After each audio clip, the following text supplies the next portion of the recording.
My name's Adam Satzman. I was in the United States Air Force.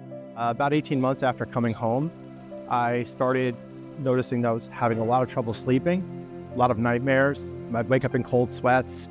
I started trying to stay awake all the time because I started fearing sleep. When you start getting into that type of thing, especially as a way of coping with symptoms and stuff, it leads you down a real dark path, which is what it did for me. I started isolating myself a lot because I didn't want to be out in public and I didn't want people to see. So this is Cooper. She's my partner in crime. She's, I don't go anywhere without her.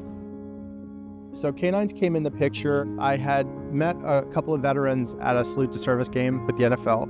I asked them a simple question. I said, is the grass really greener? And they said, yeah, absolutely. They started telling me about the program. And it was a matter of days. I started the application process. A lot of people ask me, how she's changed her life. And I always say it's easier to probably say how she hasn't changed my life. Cooper and I now, we're able to go anywhere without any kind of fear, restriction, or anything like that. She's so in tune, and we're in tune with each other, but she's made it possible for me to be able to go somewhere. And if by chance I were to start getting anxious or panicking, that she's right there. She'll tell me sometimes before I even know that I need to take 5. Having that trust and her being able to give me that, buys me freedoms I never thought were possible.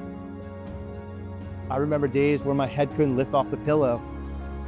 I remember having to keep asking myself whether or not this was worth living anymore because of just how bad things had gotten.